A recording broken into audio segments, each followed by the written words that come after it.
I proposed to my girlfriend and out of nowhere, she thought it was finally time to introduce me to her secret inner circle of friends, and now I'm already thinking about ditching this relationship. I, 32 male, just recently proposed to my girlfriend Sharon, 30 female, of 2 years, like a month and a half ago, and it feels like the second the ring got on her finger, her attitude and behavior took a total 180. The entire time we were dating, we seemed exceptionally compatible, and at least it seemed we shared common beliefs and morals. 7 weeks ago, I proposed and she said yes, and I felt like it was the happiest moment for the two of us. But not even a week later, it's like her attitude totally flipped. I thought I knew all her friends, but one day I came home and there were 6 women I've never seen before, and Sharon introduced me to them. I was curious as to why I was just now meeting them, when I already met Sharon's 2 best friends, Michelle and Octavia, both not present, over a year and a half ago. Sharon said she wanted to make sure we were a sure thing before I met her inner circle.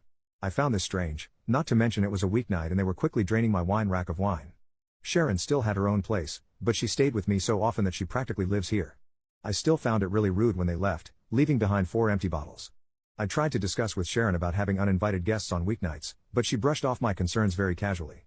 It just felt like she didn't take me seriously at all. The following weeks she went out with the girls several times, and when she brought the girls to my place twice without notice, once with notice to appease me, her words, they all treated me like a butler, shaking their empty wine glasses at me for refills. After the 4th time, I made it clear that I will get a locked wine rack. Sharon just called me no fun after that. It gets worse. Sharon decided me and the girls got off on the wrong foot, and said we should have dinner together at a nice restaurant. Well, I went, and it was not great. The 6 kept prodding me about my life, my house, my career, but deflected every single question I asked. It got especially bad at night when they started talking about modern relationships and jealousy, and one of them brought up some key points about relationships that I thought Sharon and I were on the same page about, specifically what ifs regarding polyamory and being friends with exes. To my shock, Sharon said we shouldn't be too hasty on such decisions, which was a total 180 to how she expressed herself on these things only a month prior, where she was vehemently against keeping ex-intimate partners in friend circles and was strictly monogamous. The worst part was when the bill arrived, Sharon announced it should be together and slid me the check. I told her she can't be serious, and we got into a bit of an argument. I ended it by putting my amount down in cash and walked out, leaving them to figure out the rest of the bill. The next days after that, Sharon kept calling me toxic and fragile, but every time I even pushed at it, she would give an apology and promise she was just stressed at work. It's nuts, we haven't even planned the wedding yet. The worst part was this Monday, when at work, I got a Nest doorbell alert, checked and saw Sharon and one of her 6 new friends arriving at my place, going in, and exiting with my golf clubs. This set was a gift from my father, and it cost a pretty penny too, so Sharon lending it out without my permission got me pissed. I immediately called Sharon and told her and her friend to return the clubs. Sharon tried to gaslight me with, but you promised to lend the clubs to her boyfriend, remember? I told her the clubs cost would move it into a serious crime, and her friend had an hour to return them or the cops would be called. Sharon kept insisted she got my permission and I told her to cut the crap. Well, not 45 minutes later I got another notification of Sharon and her friend coming back with the clubs and going inside, leaving them, and then Sharon's friend flipping off the Nest doorbell on the way out. I got home and saw Sharon's friend literally just threw the clubs right on the living room floor. Sharon tried to talk to me about my toxicity again, and I told her again to cut the crap. I said if I knew this was how she was, I would have never proposed. That seemed to freak her out and she again insisted that she was stressed from work, but I wasn't buying it anymore. I told her to return the ring and her key, and we would talk about our relationship this weekend. She cried and begged me not to cancel the engagement, and insisted that it was just stress. I told her again we will talk about it this weekend. She finally relented. I had my house rekeyed anyways after she left, just to be safe. Sharon has been texting me constant messages of love and apologies for getting swept up, and insisted she was only wanting to show me off to her close friends. I don't know, I'm just not buying it.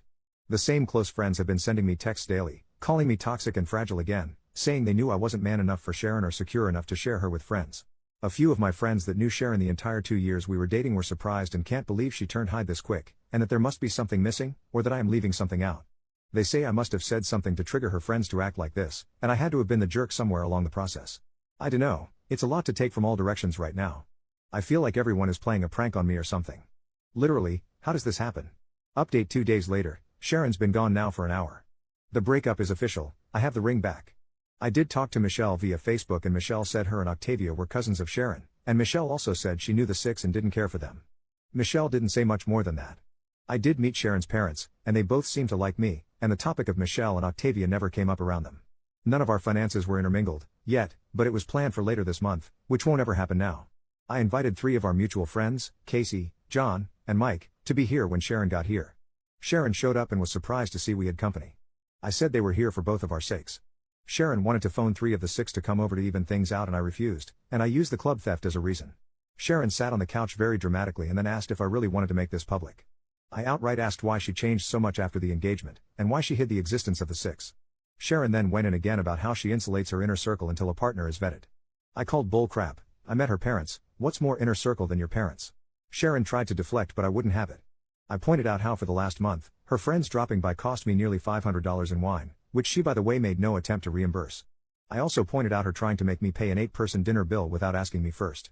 She again said she wanted to show how great a guy I was, and how she clearly misjudged me and was disappointed in my attitude. I then asked about the clubs. She tried gaslighting with you, totally said it was okay, remember? And I kept saying bull crap. Mike piped in. He knew the clubs were a gift from my dad and I was highly protective of them. He too called bull crap, and that's when Sharon turned her attention to Mike and John, saying, isn't he getting forgetful lately? Don't you remember when he forgot that one date? And neither of them was buying it. I finally said forget postponing the wedding or canceling the engagement, the entire relationship is going to end if she isn't going to be straight with me. Sharon made a very long exaggerated sigh. She took the ring off and dropped it on the coffee table. She got up to leave and said you're never going to find someone as good as me and to send her stuff to her apartment. She left, and Casey, John and Mike were totally stunned. All I could say was believe me now? Then we just ordered some pizza. I am still shocked and confused by her attitude. I'm sure the heartbreak will come next, but right now, I'm just kind of numb. I still feel like this isn't real lol.